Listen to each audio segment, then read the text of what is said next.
It's a pleasure to be with you here in the EllenWhite and Current Issues Symposium. I realize that this meeting is being held online. Years ago when we started this symposium, it was for the purpose of exploring ways of understanding Ellen White from a faith context. And I have now moved to the General Conference and am working with the Ellen G. White estate. And I feel great privilege today to be able to meet with my friend, former boss, and to a real degree a mentor in my experience, Elder Jim Nix, who is now retired. He was director of the Ellen G. White estate for the last 20 years and has actually worked for a period of more than 48 years. If you take his actual time, it's a little over 49 years in the area of Ellen White and Adventist history. And we're just going to talk together and discuss some about his story, his life, his experiences, which I think will be a blessing for many who are listening. I know it'll be a blessing for me. But before we do that, I'd like to begin with a word of prayer. Let's bow our heads. Loving Father, we thank you so much for Jesus. We thank you for his love. We thank you for his testimony that he has given through the gift of prophecy. And we thank you for the way in which you have revealed your love through the writings and the ministry of Ellen White. And we would ask that today, this morning, as we talk together, as we consider together, that you would bless both Jim and I, and that you would bless those who are listening, that our hearts would be knit together with you and connected to you in a new way because of the memories and the thoughts that we share. Thank you so much. In our Savior Jesus' name, I pray. Amen.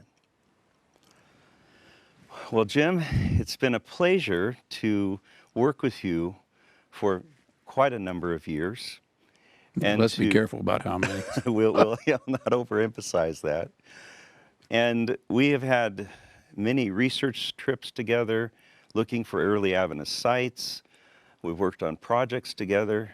Many times I've been following your lead, and I've appreciated it so much. We've had tours together, long stories that we could talk about our experience.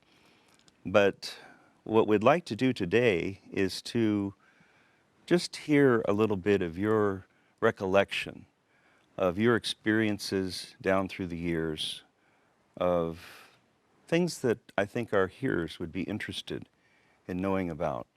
And one of the things that people have appreciated so much over the years, and I know I have appreciated them, is the several interviews that you had with family members of Ellen White, her grandchildren, and then others who knew her, who interacted with her, maybe were even friends with her. And so maybe we could just talk a little bit about, for a few minutes here, a little bit here in this interview, some of your memories of those interviews. I believe one of your early interviews, maybe the first, was with Mckibben. Could you just talk a little bit about that story of how that happened? Let me tell you about how it happened.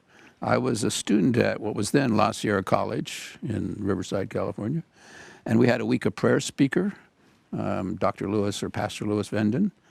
And in the course of one of his talks, he mentioned that he was pastor of the Mountain View, California church, which is where the Pacific Press was in those days.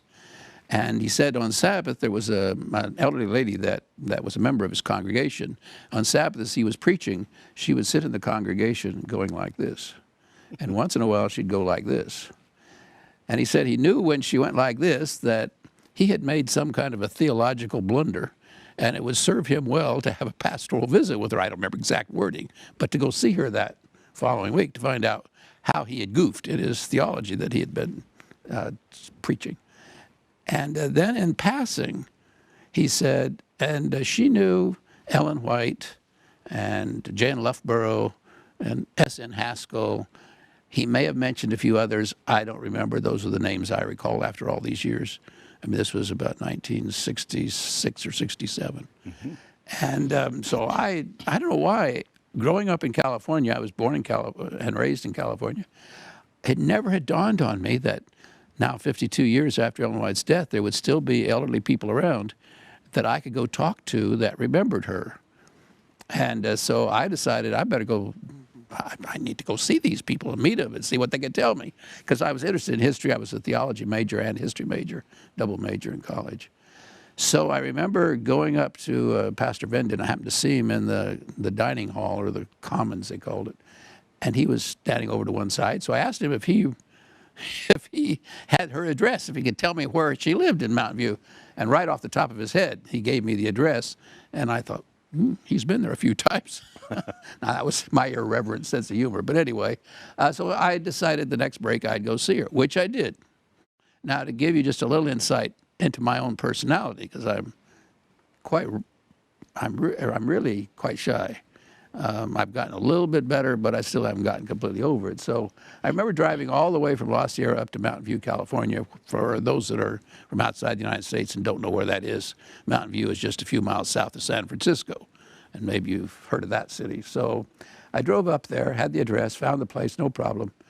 And I remember pulling up in front of her house. And then the shyness kicked in, and I thought, I can't just walk up on this lady. I don't have an appointment. I can just knock on the door and say I want to go in. So I remember driving around the block a couple of times, trying to get over my shyness. And finally, I thought to myself, now she's 95 or 96. I've forgotten now how old she was at the time. What is she going to do to me? You know, I'm about 20 years old at the time. So I'm going to go try knocking on the door. So I go up there on the porch, and here's a sign on the door that said, Mrs. Mckibben is suffering from a voice condition. Please limit your visits to, I think it was 15 minutes. It may have been 10 minutes, but anyway, very short. And I thought, well, if she knows anything and has any stories to tell, it's going to take longer than that. So I'm going to go on up to Pacific Union College, where I was going to go see my aunt and uncle and cousins. And that was the next stop on my trip. And there was this little elderly hand. Right, you need to know that there was a door, the front porch, and a door, and right to the right was a large window with Venetian blinds. And between the Venetian blinds came this little hand motioning me to come in. And so I was caught, you know, I had to go in. So I went in, quite nervous, told her what I wanted. She, being a retired teacher, school teacher, actually was the first Adventist, full-time Adventist church school teacher in California. So she had a lot of experience. Anyway, I go in and tell her what I want. Oh, she was so gracious. And she began sharing her recollections of EllenWhite. After we had talked for, I don't know, maybe a half an hour or longer, I said, you know, Mrs. Mckibben, what I really wanted to do was I wanted to make a tape recording of you telling these stories. Would you mind? Oh, no, that would be fine. I'd be glad to do that. So I go out to the car, out to the trunk, get one of these great big, you know, I mean, if you're my age, you know what they look like. These big reel-to-reel tape recorders, and hauled it in, set it up, and she began to tell me the same stories a second time that she told the first time. And I was just enthralled as I listened to her talking about her recollections of EllenWhite. So that's how I got started. Then from there, just to kind of tease that line out a little bit further, from there I did go on up to see my relatives that lived up near Pacific Union College. And I wanted there to meet Mrs. Schock, who was EllenWhite's youngest granddaughter. And I had read in the Pacific Union Recorder that she and her husband had just come to Elmshaven, EllenWhite's last home in Northern California there. So she's living there now with her husband. And they are the new docents, or the guides, to take visitors through Elmshaven. So I went up and talked to her for a little bit. And after we had visited a few minutes, for any that have been there, she was living in the apartment that was in the tank house. Excuse me, not the tank house, the office building behind. She and her husband were in an apartment there. And after a little bit, she said, "You don't want to talk to me. You want to talk to my mother." I said, "What?" "Your mother, Willie White's second wife." His first wife had died of tuberculosis in 1890. And this is now 1967, I think it was. So she said, yes, she's in a room up on the top floor of the original part of the St. Helena Sanitarium. And you need to go talk to her. She's got a lot more memories than anybody else. Well, obviously she did have, except for Ella Robinson, she did have more memories than anyone else. And so I went up to see her. She had remarried after Willie died, so she was Mrs. Corral when I knew her. Ethel May Lacey White Corral. And she wanted to make certain all that got in. So Ethel May, that was her name. She went by May. And then Lacey was her maiden name. And then, of course, White was because she'd been married to Willie White, EllenWhite's son. Well, now, there was a different perspective, talking to someone who referred to Ellen White as mother. Yeah. It's not Mrs. White, it's not Sister White. It's mother, mother this, mother that, whatever she was talking about. So just to show how God kind of put things together in terms of looking back on my life, seated in that same little room up there on the top floor where Mrs. Corral had her room where she was staying, was another elderly lady, and she didn't say a word. She was just sitting there. And after a while, May said to me, now there is a lady that really knows more than I do, because she remembers Ellen White farther back than I do. That's Ellen White's oldest granddaughter, Ella White. Well, she just said Ella Robinson, who was Willie White's oldest granddaughter, Ellen White's oldest granddaughter, Willie White's oldest daughter, Ellen White's oldest granddaughter. And she just happened to be visiting from Pennsylvania. So, again, just getting ahead of the story a little bit, she introduced me to Ella, and Ella found out what I wanted, and after a little bit she said, well, you've got it. This was over a period of little time before this part happened, but she said, you need to come back to Washington, D.C., to the General Conference. We got to do this interview up right. And so you got to come back. And my brother, who's his brother? Well, it's Arthur White, who for 40 years was head of the White Estate, 41 years, I think, exactly, or precisely. So anyway, she said, you got to come back there. Could you come back there? Well, I tell you, in the 1960s, at least in my family, you didn't just flit around the country quite as easily as you do now.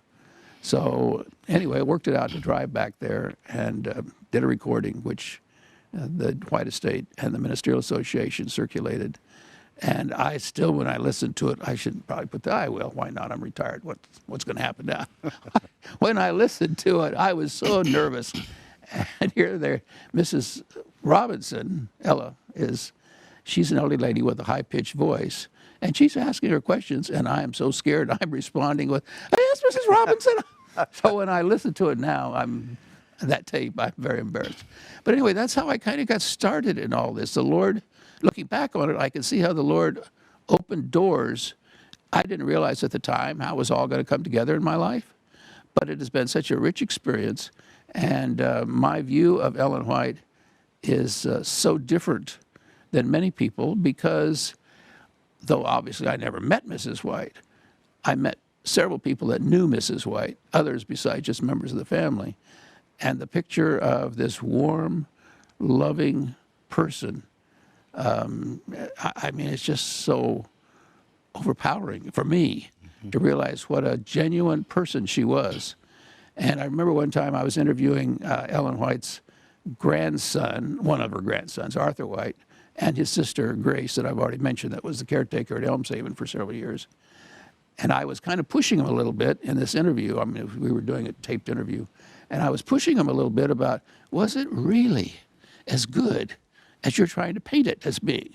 Because, I've worked for the White Estate. I know what people think she was, this domineering, dogmatic, hard to get along with person. And so I was trying to tease him out or get him to, was she really that warm and wonderful and all that? And Arthur White got a little upset with me, and he said, Jim, she really was. You need to believe me. She really was. It was a real privilege growing up around my grandmother. And people that didn't have that experience obviously don't see that side of her. But that's probably the strongest that anybody reacted, but then I was probably pushing him harder than anybody else. I didn't normally go around and say, did you really think she was that wonderful? But with him, I thought, now's the time. I really want to know, was she everything that he and his sister and his older half-sisters were painting her as being? And he was quite emphatic that she really was. And, people don't realize it unless they were around her. It's incredible. You know, I've heard so many times you tell some of the stories that they told you on tours and in various meetings, and it may be that even some of our students that are listening in this symposium have been to the Seminary Heritage Sabbath a few years ago. We didn't have it last year because That's of true. the COVID situation, but those stories have brought the ministry of Ellen White to life for literally thousands of people. And I know you just mentioned it a little bit here, the picture of Ellen White that you heard from the family.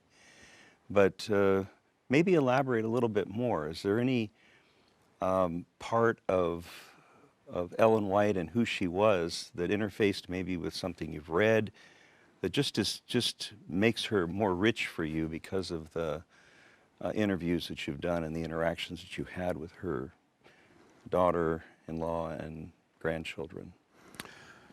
Well, when you talk about the daughter-in-law, I don't have time because we only have a limited time for this recording, but one of the things that I was a college student when I first met the daughter-in-law, and I wasn't married, and here I'm sitting talking to someone who courted right under, as we would say, Ellen White's nose, so to speak. I mean, what was her reaction when she found out that Willie was interested in May? And the story, it's been written up by others, and but it's an amazing story, and she got into it. I mean, I had never pictured Ellen White as a matchmaker, but once she found out that Willie had proposed to May, then, well, I'll tell you just enough of the story. He had proposed, and then as she told me, he left the next day on a trip. So he's going off to New Zealand from Australia. They were living in Australia at the time. And so he went off to New Zealand and I don't know where else before he got back home. But he had proposed just before he left. And so now my question is, what was Ellen White's reaction?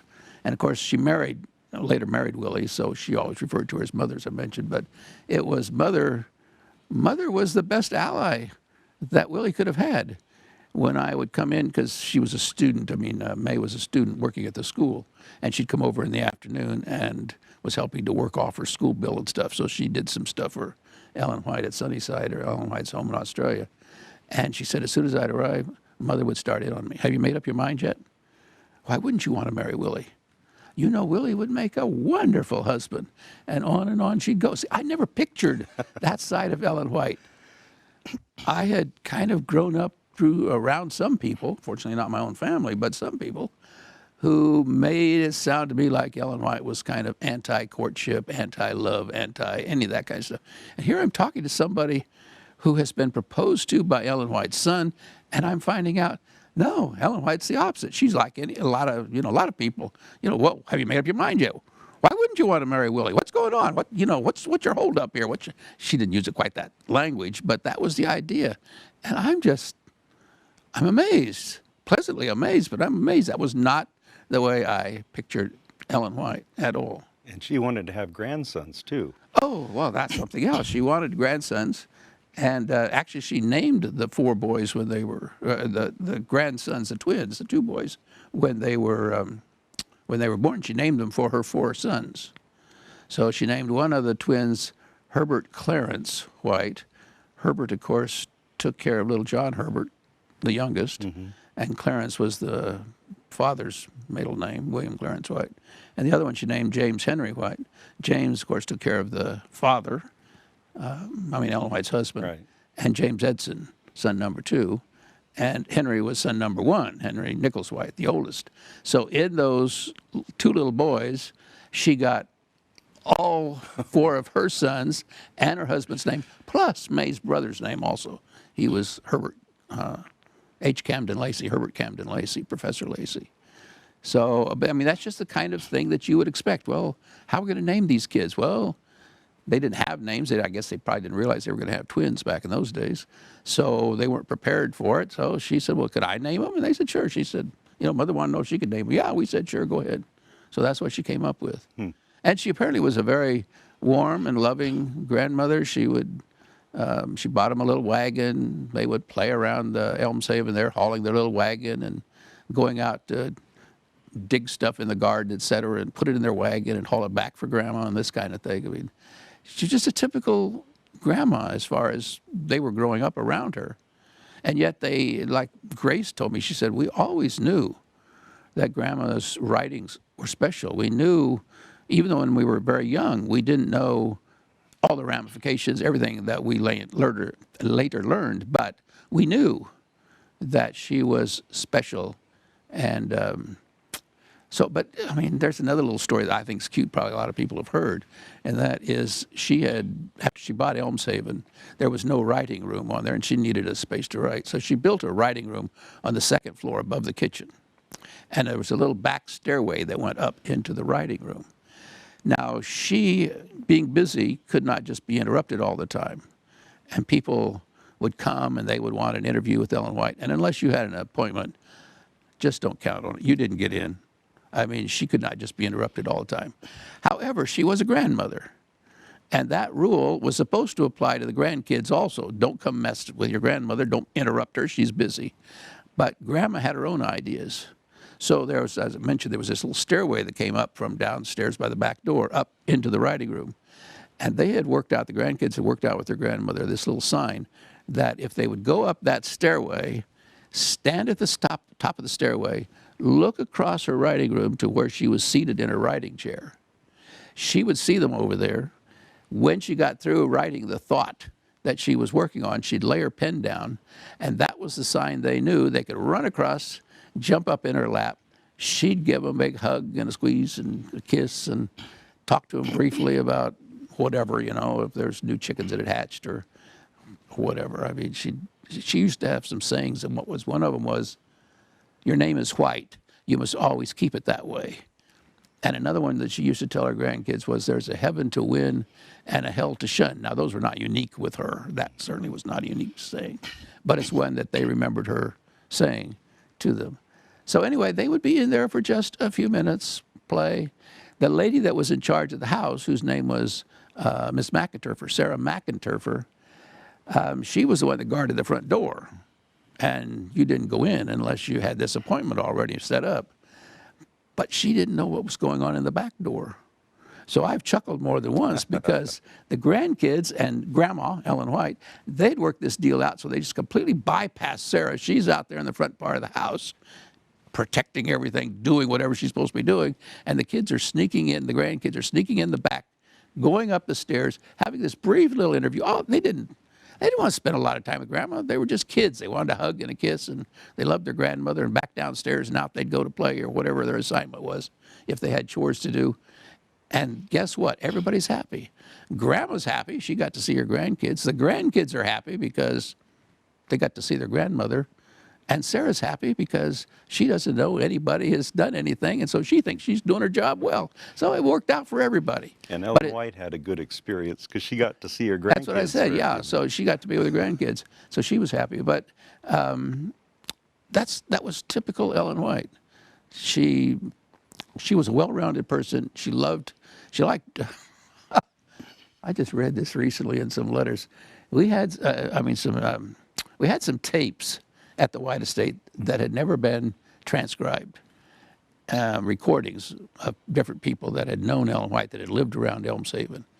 And one of them, I don't remember, I didn't know he was going to tell this, but I got a chuckle when I read it. One of them was by an elderly person who had been a young person living there close to Elmshaven. And he said, well, we remembered when Sarah McInturfer and EllenWhite would go riding for a buggy, and they'd go wheeling around the corners. And it sounded like both those women liked the speed. And I chuckled when I read that. I thought, well, okay. And another one recalled that when EllenWhite came into church, she just marched herself right down to the front row, sat down, took her coat off or whatever, her hat off or whatever, put it down, sat down, and she was there for church. But again, it seems like she was kind of quick about it. She was not slow, and sometimes I think we picture her, and maybe because most of the stories we have of her is when she was very late in life. Right. But apparently that's not the way she was her whole life. She liked to go fast in her buggy, and she wasn't driving. Sarah McInturfer was driving. She had driven buggies, but by the time this person was telling his recollections, it was Sarah McInturfer who was the race driver. Well, that's my interpretation. As you mentioned the story of them going up the back stairs, the kids, I remember I didn't know any of the grandchildren except for Grace. I was a student at Pacific Union College in the late 70s, and she was living there. And I don't know how, but for one time I went down there on a Sabbath afternoon, and was just struck with the peace of the place there at Elmshaven. She kept the flowers up in the yard. It was beautifully done. And she was just such a kind and genuine person, speaking of Grace. And she could laugh. I mean, there was no hesitation for her laughing. And over a period of several weeks, I came to think of EllenWhite as being something like Grace, because she just would talk about her. And I said, I wonder if EllenWhite was somewhat like Grace. Now, you see, I've had the same question about Grace's her older half-sister, Mabel Workman. That's who I think about. If you wanted to get me to think about how EllenWhite looked, how she reacted to things, it's Mabel. Mabel was built, her body structure was very much like the pictures of EllenWhite, much more so than Grace even. She had a laugh. If you got Mabel laughing, you know these kind of people where they have a deep, I call it a belly roll, I don't know, but it kind of gets going down here, and it kind of rolls up, and out it comes, And that was Mabel. And everybody loved Aunt Mabel in the family. There's hardly anybody left alive that remembers Aunt Mabel now. She died about 1985 or 6, somewhere there, I think. Anyway, but that's what I remember. That's why I picture EllenWhite, is I think of Mabel because of her this warm laugh, and just a loving person. And that EllenWhite was so practical and reasonable. One thing that I've thought of over and over, I wish I could have recorded some of my talks with her, because I don't remember much of what we talked about. I went down for a number of weeks there. But I remember one time when I was down, she actually put me to work. I'd come down on Sunday sometimes, and I'd be working. Good for her. That's a white trait also. I'd be working in the garden with her, but then she'd talk with me. But I remember there was a family that came down, and the kids were not very well disciplined. Actually, this was on Sabbath, not on when I was working with her, but it was another Sabbath. And the kids were just running around. It was Sabbath afternoon. And the parents thought this was kind of like a sacred place, and they didn't want the kids to be running, and so they said, don't run. And I vividly remember Grace saying, oh, it's all right, don't worry about it. I remember when I was a little girl, and I would run around on Sabbath, and we would sometimes go on a walk, and we would run ahead, and my mother was so concerned that we were always not, doing the right thing and staying close enough. And she says, I remember I overheard Grandma telling Mother one time when we were running ahead, now May, don't tell the children not to run, because children are going to run. Tell them something they can do, like don't get too far ahead, or don't get off the path, or something like that. And so these practical things. Well, see, that fits in with what, I've forgotten which of the grandchildren, but one of them I was talking to one time, it may have been Ella or Grace, I don't remember, whichever one it was. But the point I'm going to make is the story that they told was, the question was, who did the disciplining? How rigid was it? And the answer was, we didn't have very many don'ts in the White family. And then there was the chuckle, the invariable chuckle. That's because we had so many do's. We were always doing things. As Grace told me once, we worked together as a family. We played together, and we worked together. Or we worked together, I think she said first, and then played together.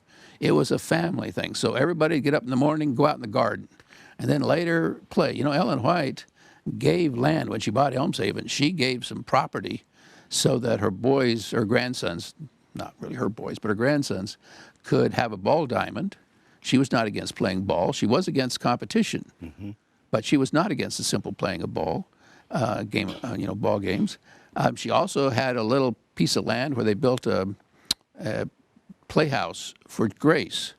And Grace, who had these brothers, she was the only girl in the second family. Willie White had 2 daughters by his first marriage, and then his first wife died, and then he got remarried, and now he has 1 daughter and these 4 sons.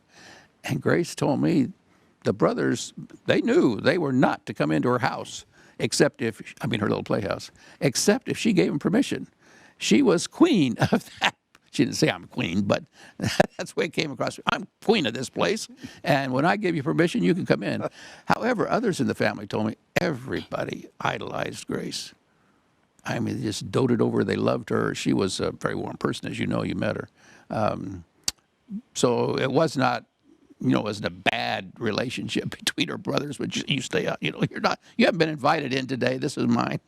When I'm ready for you, you can come to my little playhouse. No, she didn't say that, I guess, but that was the idea. Arthur White was director of the White Estate for longer than anyone else. 41 years. And you have had many years as director of the White Estate, and I'm brand new at the work. What about Arthur White? Can you just say a few thoughts about him? Because there's probably many people who would not even remember they know something about him. Well, no, he died, 1991, as I recollect. Yeah, so it's getting back a few years. How about just a memory or two about Arthur White? To be honest with you, I was not around Arthur White as much as some of these others. First place, you have to realize that Arthur White was Arthur White. I mean, he had presence, at least for me, when I was in a room and he walked in, if there was some meeting going on and he came in, you knew that Arthur White had arrived. It wasn't that he had presence. There's no question that he had presence. But I've also seen, I wouldn't be working for the White Estate today if it weren't for Arthur White, because there were some accusations made against me that were not true, and he knew they were not true, and he stuck up for me in a committee. So I'm not probably the best person to be totally objective about Arthur White, because if somebody has stuck up for you when you're a young person, this was long before I started working for the White Estate. Yeah. I was working at Loma Linda at the time, before I started for the White Estate. You're going to be somewhat skewed in whatever our objective you can be in a case like that. But Arthur White was, he had a long experience. He had grown up around his father, Willie White, who of course was the son of James and Ellen White. And so he had all these memories, and what he hadn't lived through, he had studied and read. So now Arthur White is the one that carries on that legacy. He had very few memories of Ellen White. In fact, when I was doing these interviews with his siblings and asked him about his memories, he said, "Jim, I really have very few memories." He was about 7 when his 8, maybe, I guess he was 8, somewhere in there, 7 or 8, when Ellen White died. He said, "My main memories are of the funeral," which makes sense because she was around all the time. And so you don't really think much about the common. Mm-hmm. And then there's a funeral, and now everything is upset and changed. And, it's a whole different, for the time of the funeral, it's a whole different program than what you normally have had. And so he said, my main recollections are of the funeral. He didn't have very many personal recollections. So he suggested, talk to my sisters. The twins, his twin brothers, had both died before I got involved, so I didn't meet Herbert and Henry. Mm-hmm. But what can I say about Arthur White? I'll give you a little insight in the guy that maybe surprised some people that have been critical of him through the years. He retired from the White Estate and moved out to California and lived near Elmshaven in his wife's parents' house, his wife's mother's house. I don't know if both parents had ever lived there, but the old Swingle house. And so that's where he finished the 6-volume biography, was there in the Swingle house. 6-volume. Is it 6-volume? Yeah, 6-volume. All of a sudden I thought, was it 6 or 8, Yeah. 6-volume biography. They came out one by one. Yeah, they did. They brought out the next to the last one first, and then brought out the last one second, and then went back and started the whole project from volume 1. I was new in ministry at that time, and I remember the church, it seemed, the whole church, well, at least the church I knew, was waiting anxiously for the next volume. You know, it was like the Well, minute it was available, I was at the ABC and had bought it and was and the devouring schedule it. that he set up for himself for a man who was in his 70s, one chapter a week for 40 some weeks, and then the review and the editing, and then start all over the next year. And I mean, it was grueling that he would Yeah. just had this calendar, and he just kept to it. For those of you who are listening, we're talking about the 6-volume biography of Ellen White, which is still the most extensive biography we have of Ellen White that Arthur White wrote. And I would encourage you to read that. You know, you can look at it online at the White Estate website, Ellen White Materials, or get the paper copy. It's a wonderful read. I if don't you think wanna- it's in print anymore. Well, but they can get it online. Oh, they can get it online, but you said get the paper copy. And I was Once gonna in a say, while, you can find the books in a book sale or somewhere, that's true, but or on they're- eBay. But you can't just run to your ABC anymore. It's yeah, they're in demand. Well, we could spend our whole time just on this, but I want to take a few minutes in the last 20 minutes. well, I we want to have. tell you quickly about how he changed his mind. Okay, go ahead. So here he was going to do his research out there at this house just by Elmshaven, and he wanted resources out there, so I'll try to abbreviate this as much as possible. So he convinced the White Estate to send out letters and manuscripts and all kinds of stuff, and they would be put at the library at Pacific Union College, and they would have a research center. Well, I was on the Elmshaven advisory committee, which was working on restoring. It was called the Restoration Committee, I think. Anyway, I was on this committee that was working on the restoration of Elmshaven, and so I had gone from Loma Linda up to Pacific Union College, or to St. Helena to this committee meeting, and I get up there, and the people at the research center, at Elmshaven, I'm trying to abbreviate too much, at Elmshaven told me about this research center, and they didn't want it, they didn't have time for it, they weren't set up, they weren't equipped, they didn't have the background. So, but Uncle Arthur White, he's determined this is what it's going to be. So they want me to get it changed. Now here I am, half his age, and I'm supposed to talk Arthur White, who I liked him, I respected him, but I was intimidated by him, and like a lot of people were, just because of his personality, not because he'd ever done anything negative. In fact, as I said, he'd protected me and saved me from getting fired one time for something I had not done. But anyway, so I'm supposed to convince him to change his mind. So long story short was, I talked with the library director, who was at that time the library director, said, would you like this up here at the library, up at the college, on up the hill? Oh yes, he would love it. I said, well, then let's go down, make an appointment, and go down and talk to Arthur White down at Elmshaven. So we go down, we're sitting out there on the porch where you've sat. And actually that day, I think we may have been in the front room, the living room. Anyway, wherever, we went down to talk to him. And so I presented my view, and that I thought a lot more people would find it and use the materials after Arthur White was through with them if they were up in the college library. And the library director is sitting there, yes, he didn't know Arthur White, he'd seen him, but so I'm carrying the water for this one. When we get through, Elder White said, well, I hate to tell you, you should have had this conversation with me before. He said, because the stuff has already been shipped. I've had a phone call that was shipped last, Tuesday or whenever it was. So it will be showing up in the next couple of days. And and it's all addressed to come here to Elmshaven, so it's a done deal. So I was talking afterwards with the library director. I said I did the best I could. Well, he'd been sitting there, he could hear. And so, but just to show you about Arthur White. So we go to the meeting the next day or 2 days later, whenever it was. We go to the meeting, and the chairman of the committee was Dr. Floyd Rittenhouse. So Dr. Rittenhouse is working down through the agenda, and he comes to this research center at Elmshaven. And he said, now this is Arthur White's, this is his item, so I'll turn it over to him. So Arthur White goes through this whole spiel, exactly what he had told me, why it should be up there at Elmshaven and not up at the college. And he gets through it. He says, it's already shipped. It's going to be here in a couple of days. And, same spiel I'd heard. When he gets through, totally unbeknownst to me, I didn't know he was going to do this. He said, now, Jim has another idea. So he flips it over to me now, and I'm on. I didn't know I was going to be on. So I give my little speech that I had prepared to give to Arthur White a couple days before. And when I get through, Arthur White said, I move it. And just like that, it went to PUC. Now, that's a side of Arthur. He had a little fun. He was having fun with me, for sure. But, some people thought he was so rigid.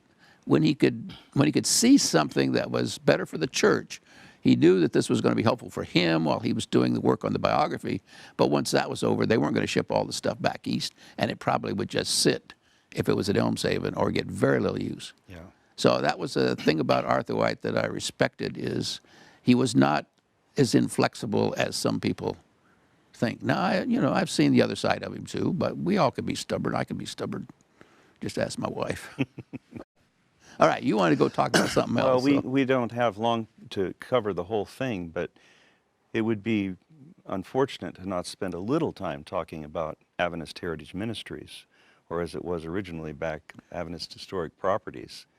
And I just want to take a few minutes for you to talk about that organization. I know our students at Andrews, graduate students, have either been to the village in Battle Creek, or I hope when there is a Seminary Heritage Sabbath each fall at the beginning of the year, that they will be able to come and go to that. And I know you went to every one of those Seminary Heritage Sabbaths up through your retirement. Yep. I've been to all of them so far. And so one of those places... But of course we missed the last two, I guess, or well, one. yeah, because of this COVID thing. problem. But I hope that it will start again soon, this next fall maybe.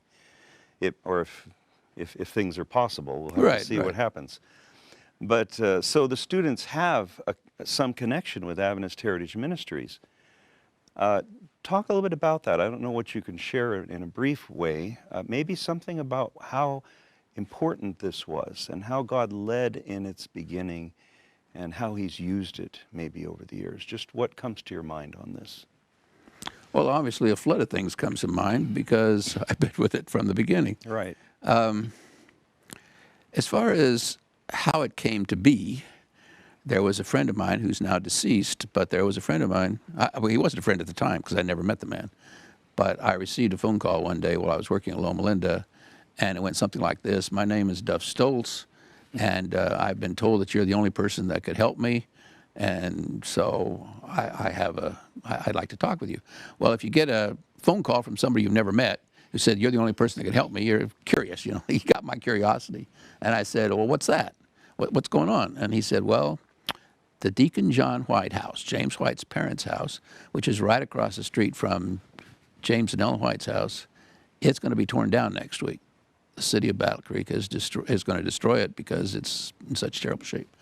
And I'm trying to raise the money to save that house. And I had gone to Battle Creek. I think the first time I was there was in 1960 as a teenager. And I know the next time I came back a few years later, several of the houses that I had seen on the tour in 1960 were not there anymore. This was before I was doing New England tours. I guess I'd done one maybe.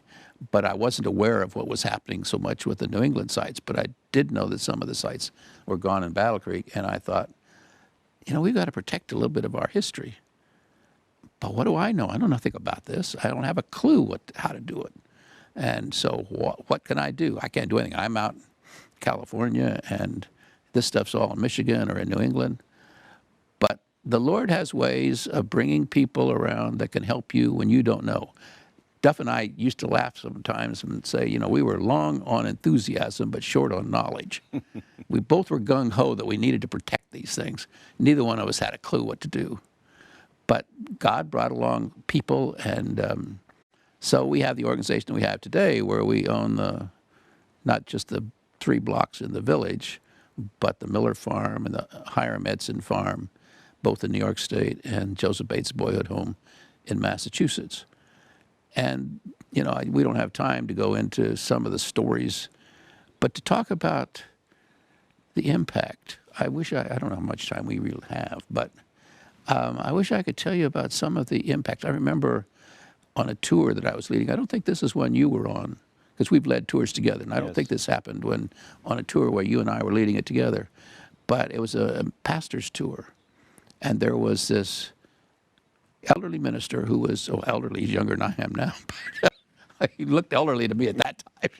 Anyway, he was retiring, and this was about his last thing before he retired. And I'll never forget him sitting there in the in the Miller Chapel at the end of the tour, just as we were having the communion service.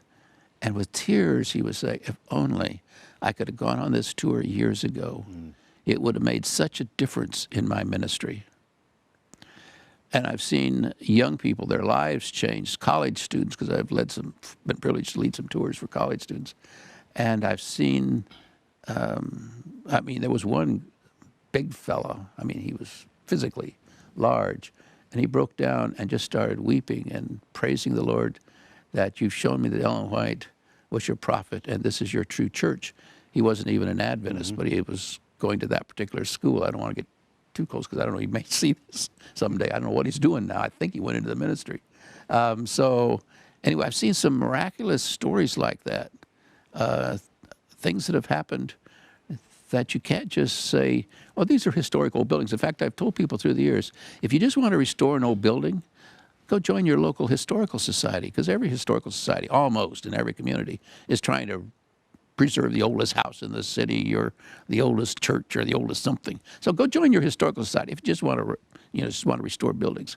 But if you want to build faith, join us in our mission of trying to preserve the story of God's leading in the beginning of the Seventh-day Adventist Church. It's an incredible story, and as I see it, these historic sites, all they do is they help the story come alive, because you have now a physical object in addition to hearing the story about the man, the woman, the boys, the girls, whoever lived at that site, or whatever the story is that you're telling about for that particular site. So to me, it's an incredible opportunity to share in a tangible way the story of God's leading in the beginning of the Seventh-day Adventist Church. Yeah, there's no question about it. And it becomes more important, and it supports the message. It's like the story and the message hang together. And when you can bring them together, it just makes the power even more incredible. Well, I've started a lot of things in my career, I will admit, but Seminary Sabbath was not one of them. That credit for that goes to somebody else. But they're important because, and I'm glad the seminary does Seminary Sabbath every year up until the COVID thing hit, because the idea behind it is that when you're first starting your seminary education, you come there and you find out again, if you never knew before, you begin to find out, or you get reminded of the beginning of God's leading in this church. It's a prophetic movement. We're not just like the church down the street, the next church, as good as they may be, but they don't have what this church is privileged to have. So it reminds you of that, and then after you have been reminded of what we're all about and why, then you go and you learn how to make that message relevant to today's generation. You see how they did it. You hear stories on Seminary Sabbath about how the pioneers did it.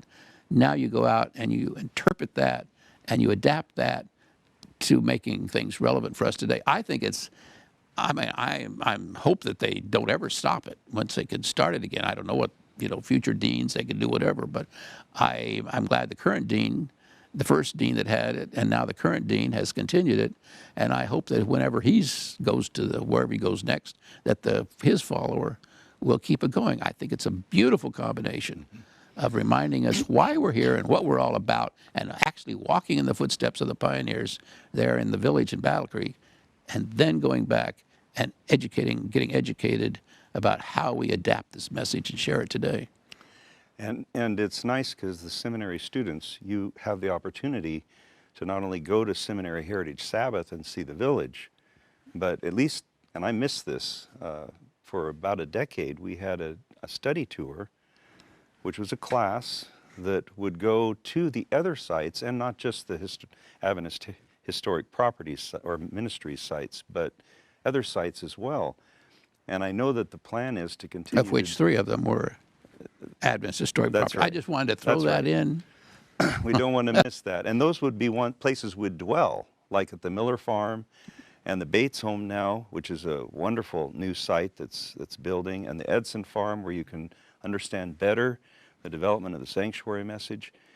And I am looking forward to COVID being over so that the professors, Adventist Studies professors at Andrews Yeah. Seminary can continue these tours. And I just want to say one thing as we're getting ready to close here, how much I appreciated your coming.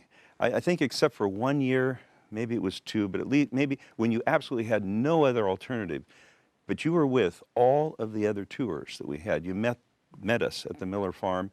No, I think it was the Philippines. I had an appointment, and some way I got the wrong date. And But you came to each one of those tours, and I just appreciate so much. I want to say to you, in front of the seminary family, the support that you have given, not just as director of the White Estate, but also as a director of the White Estate, both personally as director. well, I know I'm singing to the choir when I say this to you, but to me, you sat me down when you first came to Andrews, and I said, I don't need to keep coming to all this stuff now because you're there at Andrews. And you said, yes, you do. The White Estate needs to be represented. And the more I thought about it, the more it made sense to me. You cannot really do your ministry if you don't believe in EllenWhite.